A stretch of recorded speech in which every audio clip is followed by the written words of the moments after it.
Say hello to the D-Class Tornado.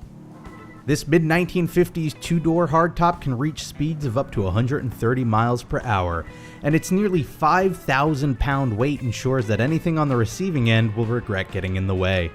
I'm Rob Plays, and along with my co-host, Mr. Kelso, this is Criminals in Cars Stealing Coffee. So Razer bought Ouya. What's an Ouya?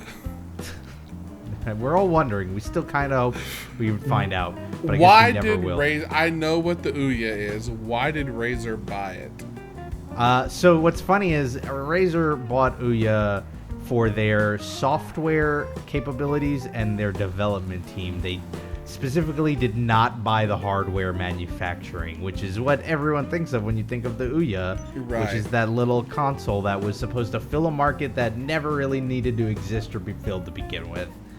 And I guess they bought them on the cheap. I don't know what they are using it for. I know Razer has their own some sort of digital platform, but I don't know it very well. So I've seen Razer doing a lot more promotion and getting involved with the gaming industry on the people side and the development side more and more. So I'm not surprised something like this. So they bought the people and the software. Not the little black box. Apparently, like patents and Right. copyright, stuff like that. Well, that's interesting. It's interesting. I don't know what they're going to do with it. Right. I think that's cool, though, because, number one, it probably saves some jobs. Right. Number two, these video game companies, back when we were in the middle of the Xbox 360 and PlayStation 3, a lot of these companies didn't have very much money. And now it kind of seems like everybody's got a little bit more to spend. I mean, Razer's a PC company primarily, so I mean, it's a little different. But, gaming PCs are becoming more and more popular every year. So it's not surprising that they're getting more involved.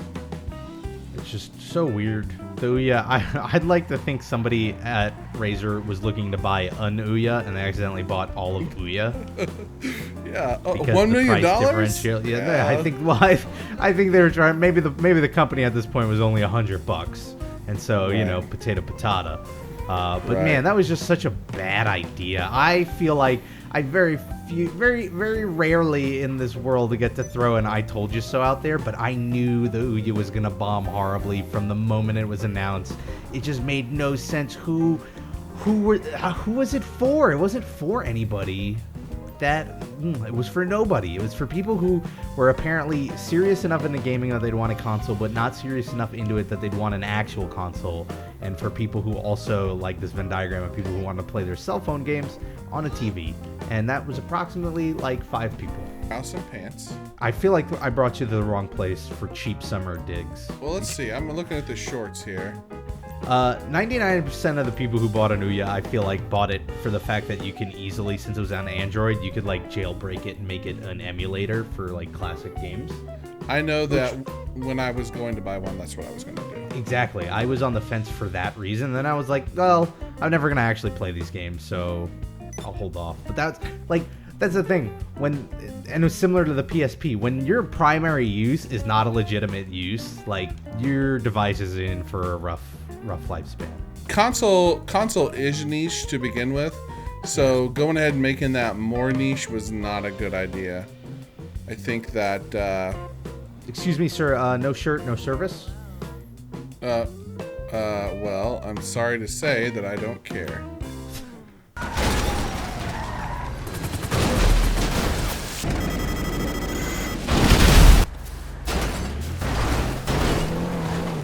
So let's just Okay. go to the beach and talk about Hitbox. Hitbox. Oh man. So this is the first online streaming company. Well, I won't say the first because apparently someone else tried it, but the first online streaming company, like game streaming company, that is any sort of competitor to Twitch that has allowed revenue sharing for anyone. And I think that that's kind of cool. I know that not everybody does, but Rob, you come from the YouTube game, so tell Hold me on. Two things. First, I think you need to let me get in the wheel. You're driving very sporadically right now, and you're driving very, very legally right now, which just goes against the whole spirit. Secondly, I feel like before we talk about this, let's talk about your association with Hitbox, just for total clarity. We should talk about that. I am a current partner with Hitbox, so just for we're not disclosure. Coming from an unbiased. Right. This is a completely direction. biased opinion.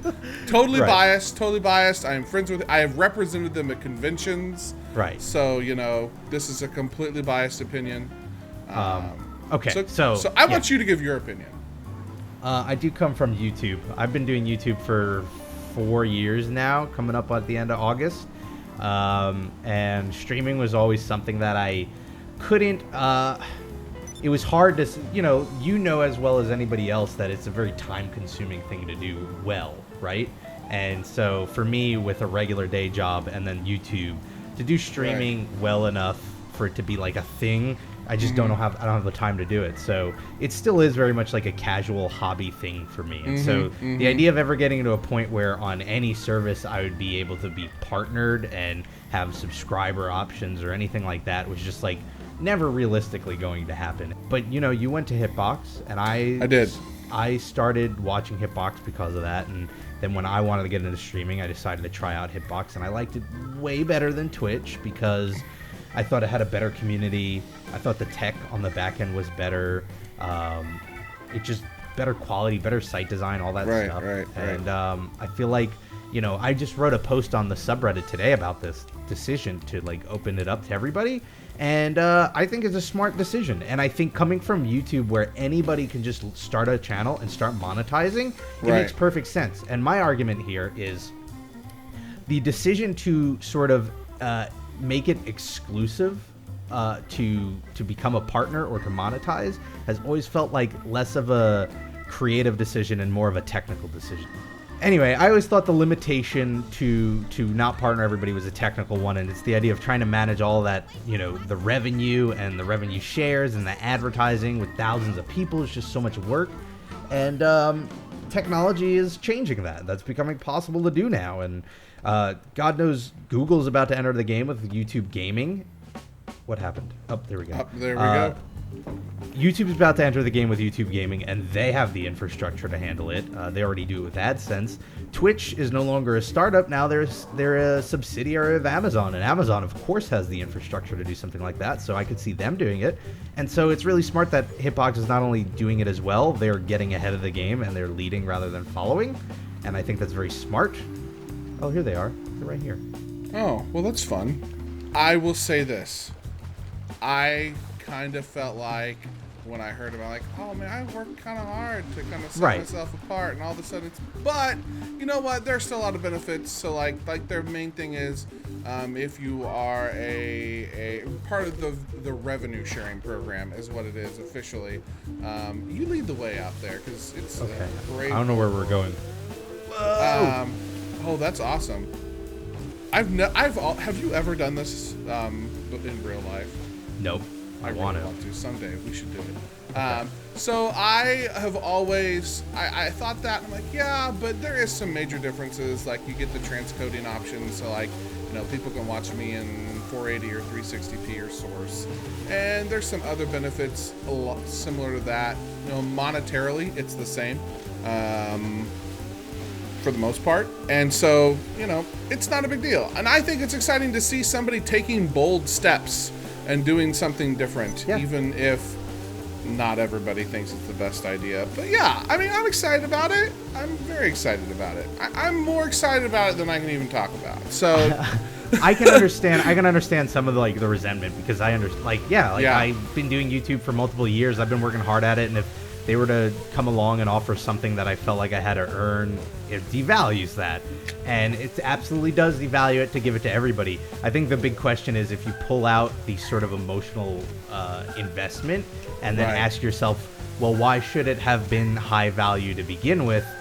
You realize I don't think there's a big argument for it being high value. Why not? Why not let anybody who just wants to get into it tomorrow be able to try and monetize? It's going to be just as hard for them to monetize it in a significant way than if it was exclusive. The only difference is now they can make a little bit getting to that point, right? It's not like I'm going to start a new channel tomorrow, enable monetization, and then, you know, be making a living off this. You know, they're still going to have to work their butt put in the work to get anything out of it. And I saw that happen. There were some folks on Hitbox who... Let's go left here. Left here, okay. Yeah. There were some folks on Hitbox who had maybe been here 3 or 4 months, not a huge following yet, but like a faithful few. Yeah. And the day they turned it on, they had subscriptions from that faithful few. Yeah, so, exactly. You know, I think it's really exciting to I feel like it empowers the viewers to have more opportunities than even the streamer. I'm a lost at sea by myself. Yeah, that's why I said left. I went left. My plan is complete. Kelso is out on his own. He's in the ocean. I just feel, you know what? I think the ultimate conclusion I came to was the industry. I will bet money that in 2 years, Google will have made the same decision. They will have implemented a subscription-based service, and anybody who starts up tomorrow will be able to do it. You know, Did you mean next Twitch? Day. Nope. Google. Okay. Google. And then Twitch will follow suit and have announced it, or they'll have set it up as well. I think that'll be the state. I think that's where it's going. I think you know, Hitbox would have either been forced to follow along, or, you know, now in this situation they get to, you know, make news by being the first. Right, exactly.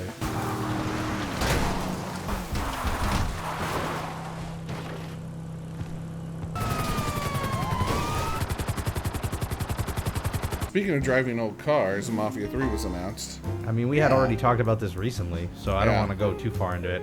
I think it looks like from the teaser image, I don't know when people are going to be watching this, but at the time of recording, they didn't detail anything. Right. But there's a teaser image that leads me to think it's going to take place in like late 60s, early 70s. Right. So when the Godfather 2 video game came out, then. Uh-huh. Yeah, that wasn't a bad... not the Godfather 2 where the game's set, but when the game came out in the 60s and 70s. Right, yeah. Mafia 3, we talked about this. It was rumored, and then a couple 3 days, there's going to be a trailer. By the time most people watch this, you'll probably already seen the trailer, known about this. But what do you want to see, Mr. Rob? New York. In the 70s. Oh, man. And I'm sure it has something to do with the fact that I just watched The Warriors the other week. Mm-hmm. But I want to see a 70s New York City crime, you know, organized crime movie. I think that'd be great. Right. None of us have firearm weapons. Do you? I have a firearm, but it has no bullets. I have a hatchet. Can we rob with a hatchet?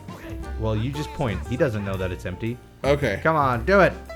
Do it. Give us the money. Give us all your money. I would be more afraid of a hatchet than a gun. Yeah, I think so too. A hatchet just looks like way more pain involved. Yeah. Oh my God, this register's empty. It's all a bunch of lies. He's just emptying. He's a mime. He's pantomiming. This is like improv. Oh, but the sack's full. He's a magician. Oh wow. He was miming. I don't like dishonest people. They have bright, flashy blue and red lights. I may be in a nicer camera mode, is all it's saying. Oh, a nicer. And this car does not accelerate very well. You should have let me drive. So New York City, I don't really care. I'm just gonna love it. You know, I just love loving things. So, you know, I am a fan of video games, especially. I love the Mafia stuff. I love Mafia video games. So one of my favorite. Oh, which reminds me. We were talking earlier about Bullets and Blues. That's about Elliot Ness, correct? Yeah, kind of, yes. Elliot Ness is the character you play as. Right, so the Untouchables... Awesome! Sorry. That was awesome. The Untouchables book is one of my favorite books of all times that I read in high school. So, I love Mafia stuff. I always have. You know, I'm not like a big fan of what they did, but that whole world is just a lot of fun to me. Yeah. Well, you might. So, Blues and Bullets is it's a sort of Telltale-esque game. Didn't see that wall there. Right. And it takes place in an alternate history. So you play as Elliot Ness after he takes down Al Capone. But things are like a little different. Like, for instance, the Hindenburg disaster never happens. Mm-hmm. That's the only one I'm going to throw out there. No spoilers, because I'm probably going to play it. Yeah, it's fun. I enjoyed it. You know, it's weird is because Elliot Ness is voiced by the guy who does Geralt of Rivia. So he talks like this a lot. Well, that's the thing. I always thought Geralt talked like that because that was the direction he was given for Geralt. I didn't think that was just his voice, but apparently that's what Elliot Ness also sounds like. Oh, and he's man. just like this flat, Elliot blank Ness. character. That's part of the reason why I don't like The Witcher 3 or any of The Witcher. Is his voice and Well, Geralt. so many games Yeah. do that. Mass Effect does that with Shepard. They I give you this flat tone of voice, which I understand they do that because they want you to project yourself in them, so they don't Right. want to make it too definitive in what the mood is or the emotion. But like, it kills it for me because then it just feels like I'm playing as a zombie who just doesn't care about anything. Yeah, I think that. I think that. I mean, I liked him. I played as female Commander Shepard, which She's way better. Yeah, was it Laura Bailey? I think did that. Someone fact check me. No, Jennifer Lawrence. No. Nope. She does Hunger Games. Yeah. She does not do Mass Effect. Jennifer. Was it the Jennifer? She could play Shepard in a Mass Effect movie, though. Was it Jennifer? Jennifer Hale. Is that the you chick go. who plays Elektra? Nope, that's No. Jennifer Garner. You're mixing up your Jennifers. Oh, Jennifer! There's too many of you. Yeah, was it Jennifer Love Hewitt?